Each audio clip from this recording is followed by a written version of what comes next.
Lancement à Ségou du programme gouvernance locale et redevable, coût du programme près de 6 milliards de francs CFA.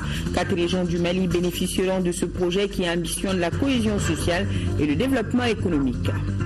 C'est parti à Ouaga pour la 24e édition du plus grand festival panafricain du cinéma et de la télévision FESPACO. 134 films sont sélectionnés pour cette édition. Ces films sont en lice pour les talents d'or de Yenega. Nous retrouverons dans ce journal l'un de nos envoyés spéciaux, Seri Ibrahima Keïta. Le Mali a battu le Sénégal 50-47. C'était tout à l'heure. Notre pays se qualifie pour la phase finale de l'Afro-Basket masculin 2015. Khalifa Nama Traoré nous en parle en fin d'édition. Samedi 20h, nous sommes le 28, dernier jour du mois de février. Bonsoir à tous et bienvenue à ce journal. Signature au ministère de la Sécurité et de la Protection civile d'une convention de partenariat. C'est dans le cadre de la réforme du secteur de la sécurité, police, gendarmerie et garde nationale. La convention de partenariat se fera à travers ECAP Sahel Mali pour l'assistance et le conseil. Les détails avec Ibrahima Choukari. Ces 3 documents paraphés par les directeurs généraux de la police, de la gendarmerie, par le chef d'état-major de la garde nationale, le chef de mission de l'Union européenne, visent à renforcer, moderniser et mettre à niveau les 3 forces. La convention qui vient d'être signée est la suite logique d'une sollicitation faite par le gouvernement malien à l'endroit de l'Union européenne.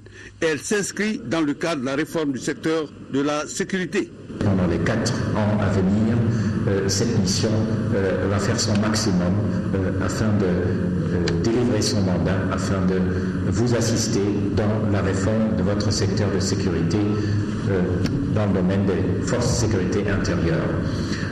Les conventions techniques de partenariat que nous signerons dans quelques instants au profit de la Direction générale de la police nationale, la Direction générale de la gendarmerie nationale et l'état-major de la garde nationale sont les résultats éloquents de cette démarche participative tout au long de laquelle le professionnalisme des spécialistes de la mission a été relevé et salué.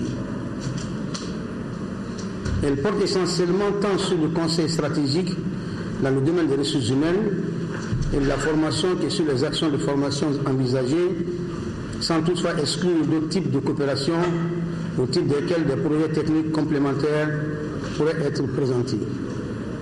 Le ministre a assuré les partenaires européens que les engagements souscrits seront pleinement tenus. Les travaux seront exécutés par ECAP Sahel Mali, force de sécurité équivalente de l'EUTM. Suite aux affrontements sur le site minier de Sanafara à la frontière guinéenne, le ministère des Mines édite un certain nombre de mesures. Boubou Cissé, qui était sur le site avec le ministre de la Sécurité et de la Protection civile, nous précise que l'orpaillage traditionnel, outre son lot de désastres humains, c'est aussi un désastre écologique. On l'écoute au micro de Souleymane Kenza Sidibé et de Dembawan. Vous voyez sur ce terrain-là un des exemples de ce désastre écologique avec des trous partout, on dirait un camembert. Qu'est-ce qu'on est en train de faire? Il y a des mesures qui ont été recommandées à l'issue du Forum national de l'orpaillage que l'on a tenu à la fin de l'année 2014 à Bamako, qui avait rassemblé l'ensemble des acteurs qui interviennent dans ce secteur-là, depuis les orpailleurs jusqu'aux représentants des collectivités territoriales qui ont la charge de cette activité traditionnelle. Il y a un certain nombre de recommandations qui ont été tirées et une commission a été mise en place pour mettre en œuvre ces recommandations-là sur le terrain. Une des premières recommandations, par exemple, c'était de recenser l'ensemble des sites d'orpaillage et des orpailleurs sur l'ensemble du territoire malien, les cartographier, pouvoir tenir une base de données sur les orpailleurs et ensuite aller vers eux pour faire un appui à la formation et leur parler des effets néfastes de certains des produits chimiques, par exemple, qu'ils utilisent et travailler avec eux pour éviter l'utilisation massive de ces produits chimiques-là. Donc la mise en œuvre de ces recommandations est en cours. Ça va prendre un peu de temps, mais nous y travaillons étroitement. Le ministre de l'Éducation nationale est en mission dans la région de Mopti. L'objectif de cette mission est de discuter avec les autorités scolaires à propos des difficultés qui assaillent l'école dans certains cercles tels que Koro dans la région de Mopti. Le reportage de nos envoyés spéciaux Mahamadou Doumbia, Gaussou Touré. En se rendant à Dangateni, situé à une vingtaine de kilomètres de Koro, région de Mopti, le ministre de l'Éducation nationale, Kinekouodi Barthélemy Togo, a voulu se rendre compte de l'évidence de la bonne marche de cette école qui porte son nom. Dans ce village qui compte environ 1500 habitants, le premier cycle compte 284 élèves, dont 126 filles. Et le second cycle compte 466 élèves, dont 290 filles. Les problèmes inhérents à cette école sont entre autres l'insuffisance des salles de classe et des tables bancs. L'État fait ce qu'il peut, les collectivités font ce qu'elles peuvent, la population aussi. Je crois que c'est surtout entretenir correctement ce qu'on donne. Parce qu'une fois qu'on a investi, les infrastructures doivent être maintenues, entretenues correctement pour que ça ne se dégrade pas. Pour encourager les tout-petits de cette école, le ministre a remis symboliquement des cahiers, des bics et de la craie. Ensuite, au cours d'une rencontre spéciale à Koro, le directeur de l'académie d'enseignement, les directeurs de CAP, les directeurs d'école, les parents d'élèves, les maires et les syndicats ont tous évoqué, entre autres, les difficultés du redémarrage des cours à cause d'une série de mutations annulées ou non respectées, spécifiquement au sein de l'école fondamentale à Koro. Au dire du ministre, cette situation ne saurait perdurer et des mesures énergiques seront prises pour remettre de l'ordre dans cette affaire qui cause du tort aux enfants. C'est les pauvres enfants. Qu'ont-ils fait? Est-ce qu'il n'y a pas d'autres méthodes de lutte? Est-ce que ça ne vaut pas le coup de négocier, que d'arrêter les cours, sécher les cours, plus de cours? On va étudier vraiment les raisons de ces débrayages. Globalement, dans le cercle de Koro, sur un effectif d'environ 120 000 élèves, il y a environ 62 000 filles. Un résultat encourageant pour la scolarisation des filles.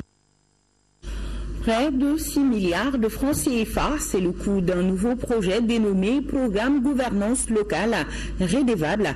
Lancé à Ségou, ce programme devrait contribuer à la cohésion sociale et au développement économique des jeunes de 4 de nos régions. Il est initié par un consortium d'ONG et financé par le Royaume des Pays-Bas. Le reportage de Fousseini Samaki.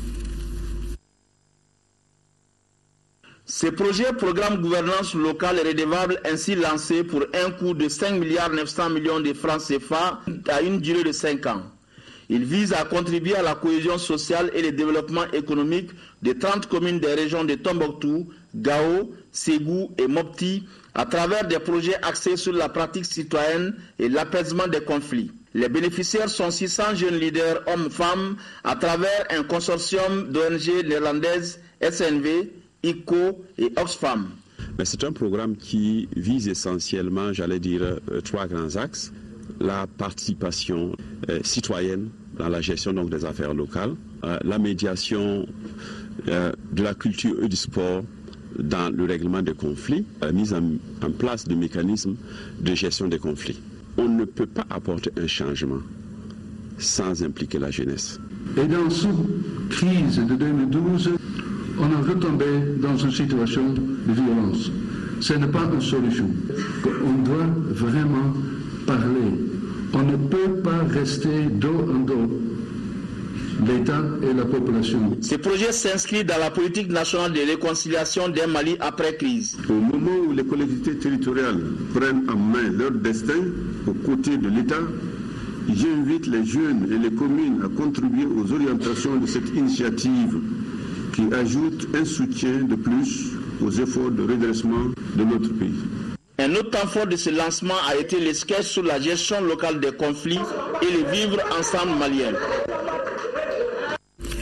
Le Salon international de l'agriculture ferme ses portes demain, dimanche, à Paris. Mais en attendant, la délégation malienne conduite par le président de l'APECAM, Bakary Togola, a procédé à une visite exploratoire du Salon international de machinisme agricole, deuxième vitrine de l'édition 2015.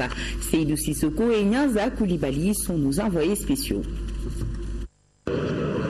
Vous n'êtes pas dans une usine de production de tracteurs, mais plutôt au Salon international du machinisme agricole CIMAN, deuxième site du Salon international de l'agriculture. Il se tient tous les 2 ans, notamment les années impaires, simultanément au grand salon dont il est incontestablement la vitrine. Consacré à l'exposition du matériel agricole le plus performant et à l'équipement pour l'élevage, le CIMAN se veut un lieu de convergence de tous ceux qui ont opté pour la mécanisation de l'agriculture. Une mécanisation qui nécessite un accompagnement selon le président de l'APECAM. Je pense qu'aujourd'hui, on est obligé d'accompagner l'agriculture.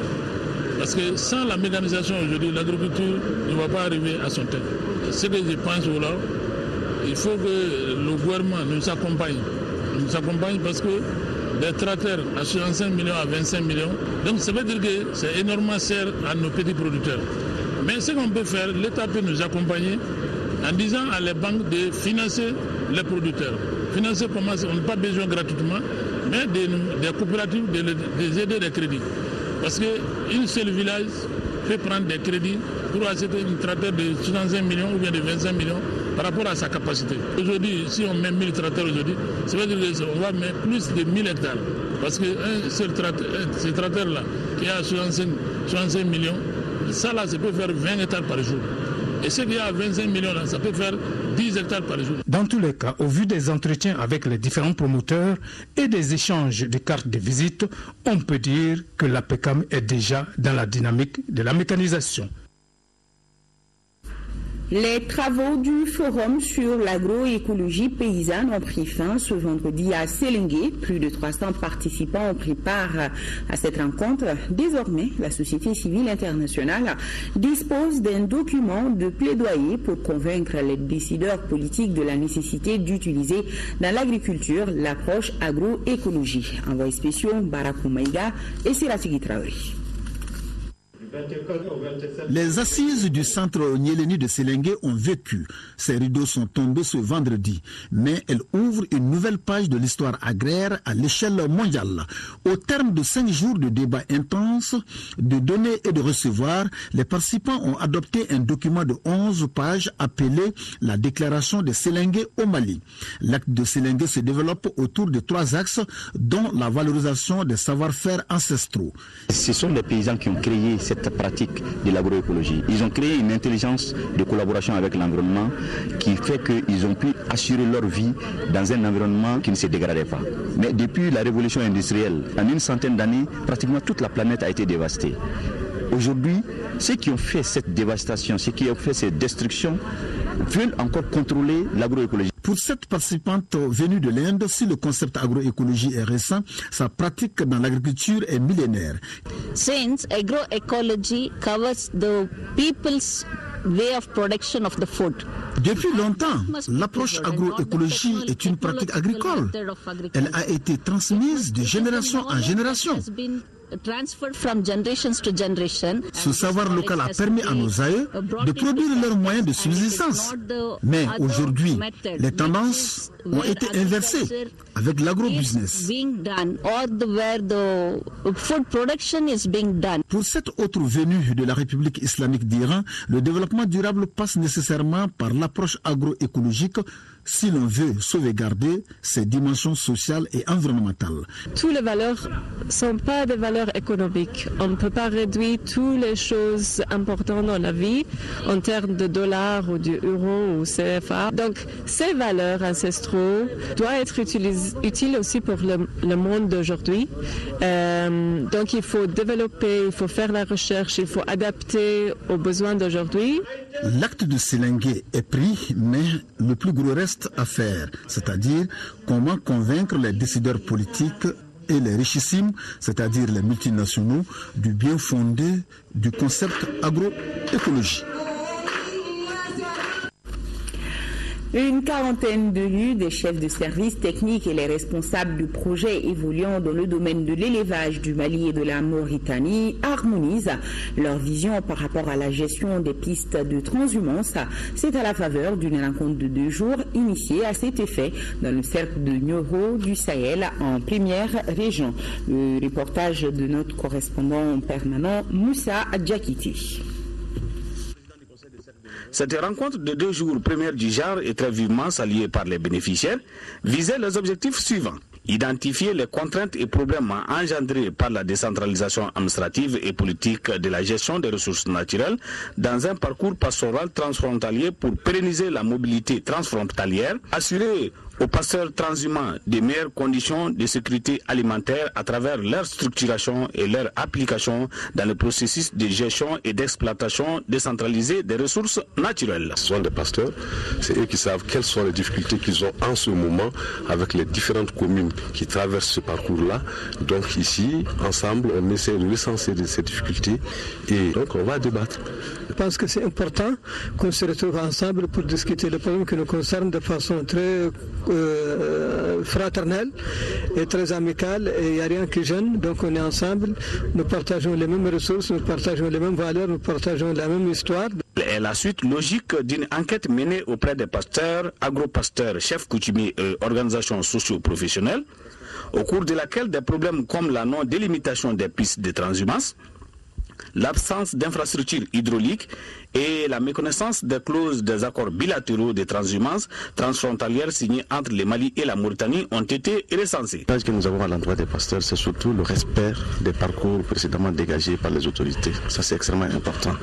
En respectant ce parcours-là, non seulement ils vont se consacrer à leur activité, mais également ils vont respecter aussi les autres. À la fin de la rencontre, les participants, tant mauritaniens que maliens, se disent satisfaits et mieux outillés pour fidèlement restituer les recommandations issues de ces échanges et gérer la problématique de mobilité transfrontalière des pasteurs de Ayoun El Atrous en Mauritanie à la boucle du Baoulé au Mali. Du 17 au 18 février dernier s'est tenue à Tessalit, région de Kidal au Mali, une rencontre intracommunautaire des fractions Iréjanaten conduite par Abdirahman Gala. La rencontre a mobilisé près d'un millier de participants venus de la diaspora et de l'intérieur et regroupés autour du thème Unité nationale, cohésion sociale à travers le dialogue, la concertation et un retour aux valeurs sociales. Voilà, c'était à Tessalit. Demain, 1er mars, c'est la journée mondiale de la protection civile, une journée qui retient cette année comme thème la protection civile et la réduction des catastrophes dans le cadre du développement durable. Pour plus de détails, nous vous proposons de suivre le message du général Sada Samake, ministre de la Sécurité et de la Protection civile, des propos recueillis par Batraouri. Au cours des dernières décennies, le monde a été marqué par une augmentation significative des dommages économiques et sociaux causés par les catastrophes et les accidents. De 2000 à 2010, les dégâts s'élevaient à plus de 1 000 milliards de dollars par an, soit 1,5 fois plus que dans les années 90. En effet, les réalisations de nombreuses années de développement peuvent être anéantis par une catastrophe majeure. Il est donc nécessaire de tenir compte des risques naturels et technologiques comme de sérieux obstacles au développement durable.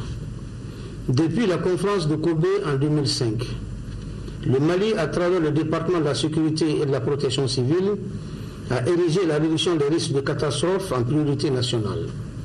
Ainsi, des efforts louables ont été menés pour le renforcement des capacités des structures nationales impliquées dans la prévention et la gestion des catastrophes. Convaincus que le développement durable et la réduction des risques de catastrophes sont des sujets étroitement indépendants, les actions de protection civile seront désormais axées plus sur les facteurs de réduction des risques que sur la réponse aux catastrophes. Il en sera ainsi car, selon les statistiques, $1 mis dans la prévention des risques permet d'économiser $7 investis dans la réponse aux catastrophes. Arrêtons-nous à présent sur cette conférence de presse. Nous ne sommes ni opposition ni majorité. Nous voulons tout simplement le retour de l'ancien président de la République, Amadou Toumani Touré. C'est en substance les déclarations de l'association citoyenne de soutien à ATT qui était devant la presse ce samedi. Pour l'association, ce retour compte dans le processus de réconciliation nationale. Compte rendu Mamourou Sidibé. Les associations, mouvements de soutien, clubs et sympathisants du président Amadou Toumani Touré ont, à travers une conférence de presse, lancé leur démarche. Il s'agit d'enclencher la procédure pour le retour de l'ancien président en exil au Sénégal. Pour les organisateurs, ce regroupement, c'est pour magnifier le slogan « Retrouvons ce qui nous unit » et cela, c'est le retour du président ATT. Selon les organisateurs, les démarches seront faites dans les règles de l'art. On va rapprocher le président Ibrahim Boubacar Keïta et son gouvernement pour que eux, et puis nos autorités, à passer par le chemin le plus approprié. Voilà ce que nous voulons faire. Nous ne ferons rien au hasard. Et impliquer la CEDEAO, tous les présidents de la sous-région, impliquer la communauté internationale pour qu'il n'y ait pas de dérapage ou qu'il y ait des transformations dans le retour d'Amadou Toumani Touré. Pour les organisateurs, le retour de l'ancien président entre dans le cadre de la réconciliation nationale tant pour... Ouverture à Bamako des travaux de la réunion des membres du comité interinstitutionnel du Mali, une réunion qui s'inscrit dans le cadre du renforcement des capacités des membres du comité en matière de négociation commerciale. Le reportage de Daouda Sirkidjar. Pour la relance des activités du comité institutionnel du Mali, les experts de la CEDEAO ont fait le déplacement pour animer cet atelier. Le principal objectif de cette réunion de 2 jours du comité interinstitutionnel est de passer en revue le fonctionnement du comité interinstitutionnel du Mali et d'examiner ses besoins futurs. Cette réunion revêt une importance capitale pour les membres du comité interinstitutionnel. Ceux-ci ont pour rôle d'informer et de sensibiliser les opérateurs économiques et la société civile sur les enjeux de la libéralisation. Le comité interinstitutionnel actuel, qui a été créé par décision du ministre du Commerce et de l'Industrie en 1998, est l'organe national chargé de déterminer les positions de négociation du Mali en prélude aux différents cycles de négociation à l'OMC. C'est pour corriger ces insuffisances que le département du commerce et de l'industrie a engagé une réflexion en vue de soumettre à l'autorité compétente un projet de création d'un comité mieux structuré. Au cours de la réunion, il sera question du fonctionnement du comité interinstitutionnel. Les participants feront une vue d'ensemble sur la politique commerciale du Mali et bien d'autres sujets sont au cœur de cet atelier de 2 jours. Fin hier au CICB des journées de réflexion des inspecteurs des impôts et c'est un satisfecit général qui se dégage de la rencontre. Durant 2 jours, les participants ont planché sur 3 thèmes, les réformes institutionnelles, la gestion des ressources humaines, la communication et les relations avec les partenaires. Le reportage. C'est bientôt fini le pilotage à vue et les mises à question répétées. Place à l'amélioration du système d'imposition pour l'atteinte d'un taux fiscal de 17% à l'horizon 2017. Les mots viennent du directeur général des impôts à la clôture des assises consacrées aux inspecteurs des impôts. Il a chaleureusement remercié les participants pour leur collaboration et contribution aux travaux. C'est le lieu pour nous d'adresser les félicitations et les remerciements de la Direction générale des impôts à tous ceux qui ont donné de leur temps et de leurs ressources pour assurer la réussite de ces journées. Venus de toutes les régions du Mali et du district de Bamako, ils étaient plus de 200 participants à prendre part à ces journées de réflexion et l'initiative a été fortement saluée. Ces journées n'existaient pas, il fallait les créer. D'abord, au niveau du Code général des impôts, nous avons beaucoup d'insuffisances. Donc, à travers ces journées, nous avons pu identifier quelles étaient les insuffisances, comment les combler. Ensuite, comment mobiliser les ressources. On espère quand même que ça va se répéter et que les recommandations qu'on a faites seront prises en charge et par notre direction et par le ministère. Le représentant du ministre de l'économie et des finances a précisé avoir pris bonne note des recommandations. Sonsourou Dambélé a rassuré les participants de l'appui constant du département. L'Assemblée générale ordinaire du Conseil national du patronat du Mali au titre de 2014 s'est tenue ce matin. Le bureau du CNPM a réalisé plusieurs actions qui participent à l'essor du secteur privé au Mali. L'immeuble qui abrite l'organisation est devenu désormais une propriété du CNPM. Le compte rendu de Boubacar Sissoko. Cette assemblée générale ordinaire a fait le bilan des activités menées par le Conseil national du patronat du Mali en 2014. Durant cet exercice, le bureau a réalisé plusieurs actions qui ont impulsé un nouveau dynamisme au secteur privé malien, moteur du développement socio-économique. Avec des ressources générées tant par le bail que par la location des salles. Oui, depuis le mois de mars, cet immeuble est la propriété exclusive et inaliénable du CNPM. Le fonds de garantie du secteur privé, fruit de plus d'une décennie de combat du CNPM, a enfin vu le jour et est opérationnel. Mieux, le CNPM en est copropriétaire.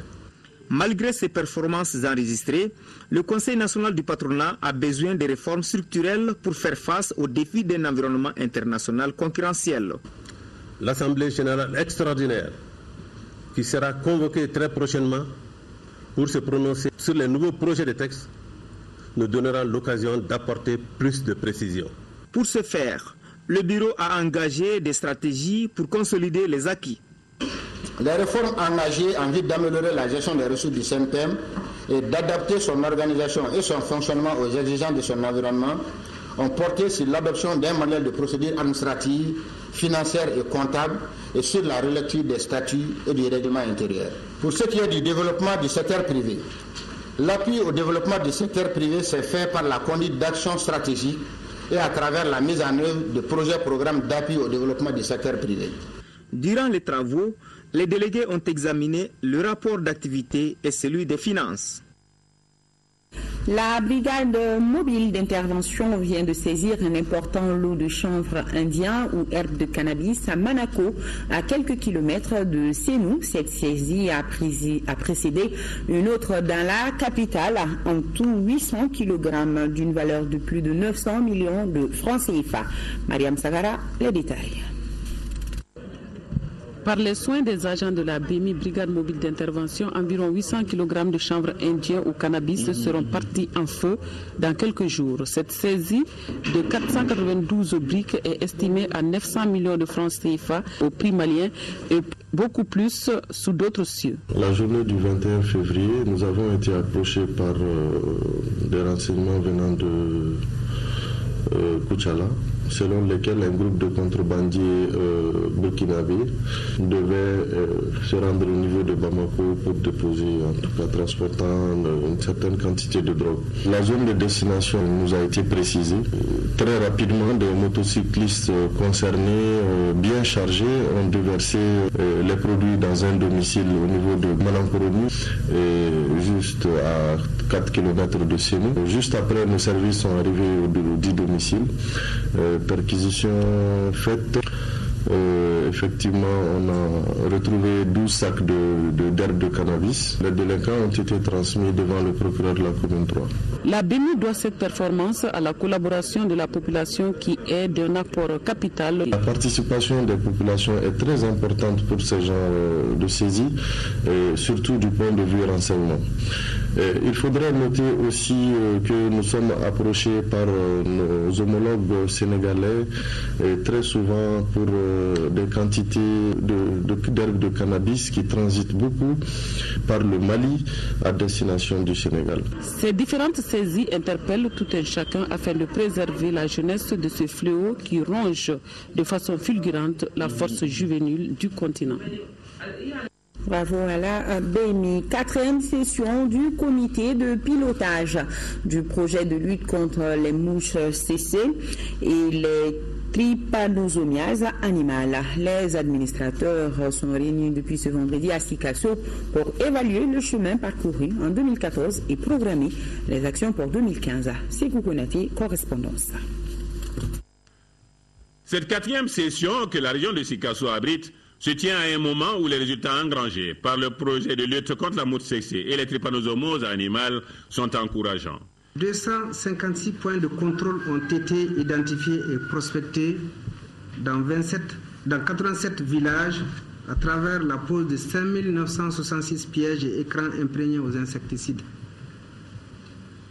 66 328 animaux ont fait l'objet de traitements épicutanées.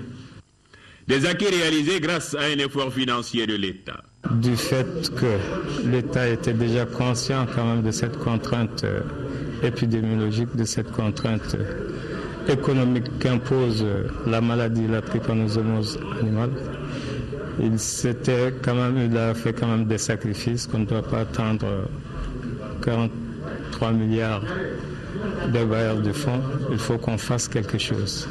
Au cours de cette session, les administrateurs auront donc à examiner les différents rapports de 2014 et l'exécution des recommandations, avant de jeter les bases pour l'année 2015. Il devient ainsi impérieux de sauvegarder les acquis du projet en renforçant la sensibilisation des communautés villageoises avec l'adhésion totale des autorités administratives, politiques et coutumières à la stratégie de lutte, au moment où le ministère du Développement rural est engagé dans un processus de réorientation de la stratégie nationale de la lutte contre les moules tsetse et les trypanosomoses. Une dynamique qui répond aux attentes d'une région en passe de devenir la première pastorale et qui souhaite une couverture intégrale par le projet. Sur un tout autre plan, l'épouse du président de la République, à travers l'ONG Agir, a remis un lot de médicaments au centre de santé Nelson Mandela, assise à Kanadjigila. À travers ce geste, Keita Aminata Maïga s'implique davantage dans la santé de reproduction des filles et la prise en charge des plus démunis. Voilà. Émise d'un lot de médicaments au centre de santé Nelson Mandela par l'ONG Agir.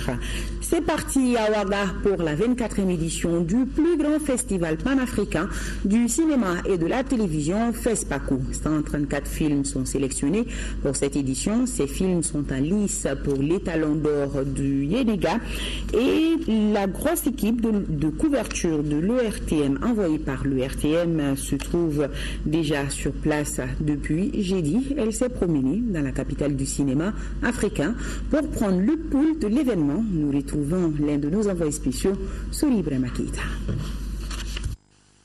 Ça y est, le 24e FESPACO fera bel et bien son Sidiba et à date. N'en déplaise à Ebola, les organisateurs continuent de mettre les petits plats dans les grands.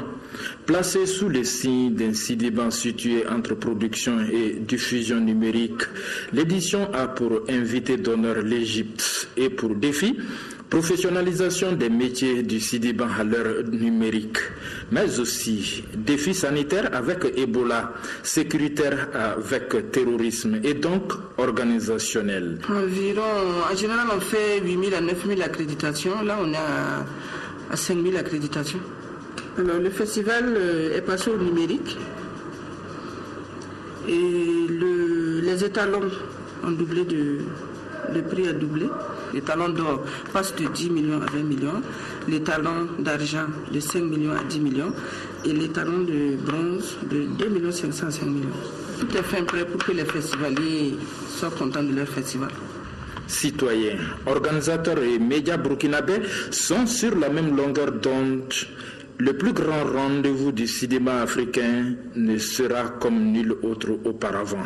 Bien des signes existent pour s'en convaincre. Le clap de départ de la compétition ne sera pas donné au stade du 4 août comme d'habitude, mais au palais des sports pour mieux gérer la foule. Les gels hydroalcooliques seront au rendez-vous contre Ebola, chat échaudé craignant l'eau froide. La plus grande prouesse étant la tenue contre vents et marées 4 mois seulement après l'insurrection populaire de fin octobre.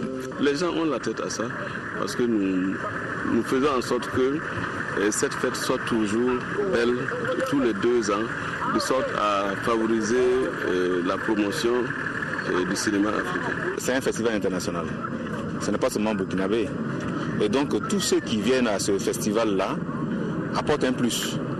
Des écrans géants seront placés ici et là. Le FESPACO donnera à tous le sentiment d'y être. La forte délégation malienne qui a débarqué nuitamment au siège du FESPACO à 0h30 ce samedi aiguise de longues dents pour le trophée.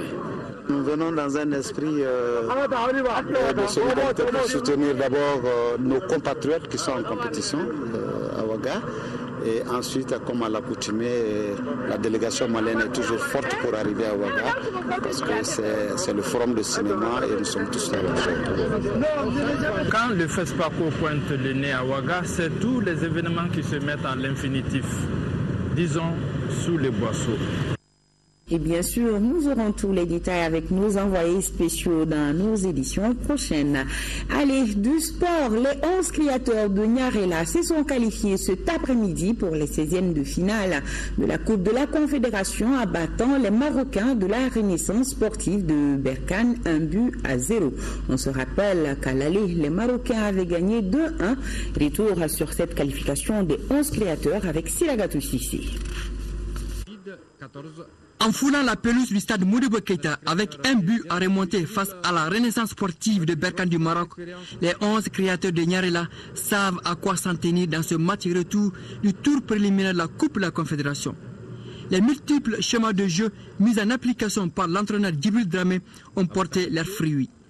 On dispute les ultimes secondes des 5 minutes d'arrêt de jeu. Sur un corner bien travaillé, le spécialiste Lassana Yiriba Samake dépose le ballon sur la tête du capitaine Ahmed Marus pour le but salvateur. Les 11 créateurs sont en 16e de finale de la Coupe de la Confédération comme en 2012. Le match n'a pas été facile parce qu'on savait quand le match allait, on a perdu 2-1. On a été pressé derrière un but, mais le coach nous a beaucoup parlé d'essayer de se calmer et puis on va voir ce qui va payer devant.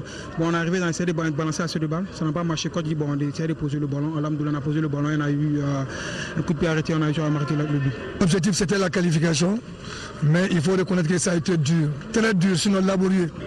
Mais il fallait s'y attendre parce qu'on est tombé sur une équipe qui a carrément refusé de jouer, qui est partie se camper dans sa propre surface de réparation. Donc on a compris qu'en essayant d'aller à la vitesse supérieure, en essayant de se surpasser, en faisant des passes une qu'on allait débloquer la situation. C'est un sentiment de fierté, de bonheur. Le but a été marqué vraiment dans tout désespoir et que Maurice, le capitaine, qui vient libérer tout un peuple. La fin du match a été houleuse sur la pelouse. Des scènes ont été orchestrées par les visiteurs à l'heure où la CAF exige le fair play. Oui, le fair play, félicitations en tout cas aux 11 créateurs de Nyarela et bonne chance pour la suite. Autre grand événement sportif à vivre demain, la finale de la Coupe d'Afrique des Nations des moins de 17 ans qui oppose demain le Mali à l'Afrique du Sud. Les deux sélections se sont déjà rencontrées en phase de poule à 2 buts partout. Les Aiglonnais ont mis tous les atouts de leur côté pour gagner le trophée. Cheikh Amadou Barry nous retrace leur parcours. La Coupe d'Afrique des Nations 2015 dans sa catégorie des moins de 17 ans connaîtra son épilogue ce dimanche avec une affiche totalement inédite entre le Mali et l'Afrique du Sud.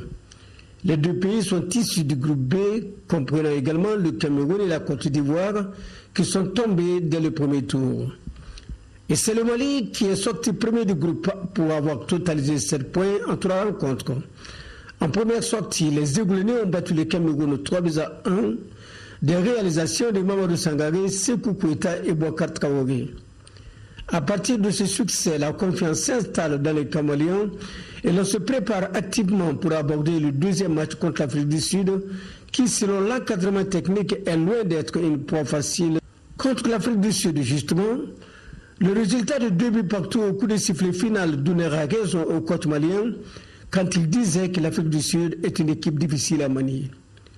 Heureusement que les Maliens se sont vite mis à l'abri en menant 2-0 par l'intermédiaire de Sidiki Maïga et Bouakar Traoré Abouta avant de se faire remonter sur 2 balles arrêtées des Sud-Africains aux 73e et 84e minutes de jeu.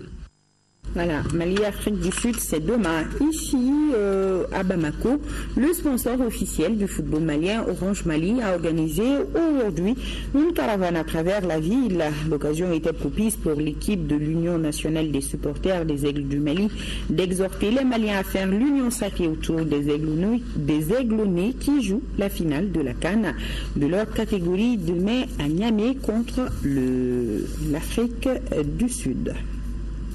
Voilà, c'était aujourd'hui dans la capitale des Trois Caïmans. Une caravane. Sport basket, le Mali se qualifie pour la phase finale de l'Afro-Basket masculin 2015. En match retour des éliminatoires, le Mali a dominé le Sénégal à Dakar 50-47. Déjà à l'aller, nos basketteurs avaient gagné 65-43. Khalifa Namatraoui. Le Mali victorieux à l'aller comme au retour face au Sénégal, les protégés de Sylvain Lautier ont surtout confirmé le bon résultat de Bamako, 65-43. Obligés de combler l'écart de 22 points, les Lions du Sénégal leur donnent le ton, mais les nôtres n'abdiquent point. Les deux sélections terminent le premier quart-temps à égalité 9-9. Le mano à mano se poursuit avec un très léger avantage des Sénégalais, 14-11, 15-15 et enfin 20-19 à la pause pour le Sénégal. Les séries du Mali, plus volontaires, prennent la commande des opérations pour ne plus la lâcher. Ils impriment leur style, dominent nettement les Sénégalais.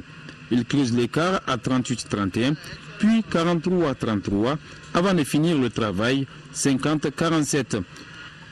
Le Mali se qualifie brillamment pour l'Afro-Basket masculin senior 2015, dont la phase finale aura lieu en Tunisie. Le Sénégal profitera certainement de l'invitation de FIBA Afrique pour prendre part à la fête biennale du basketball africain. Et félicitations à nos aigles basketteurs. Notez également que le COB a été battu 3-0 au Maroc, donc éliminé en Ligue des Champions. Demain, l'invité de Actu Hebdo, l'émission animée par Ibrahima Djombele et Sekou Keita, directeur national de l'industrie. Voilà pour l'essentiel de l'information. Demain, 13h, Amara Mali Diallo sera là et tout le plaisir sera pour moi de vous présenter la grande édition du soir. D'ici là, restez en compagnie de nos programmes. Abibatou Djakité tout à l'heure pour la météo et retrouvez d'Alex dans Jouvence. Bonsoir à tous et bon week-end.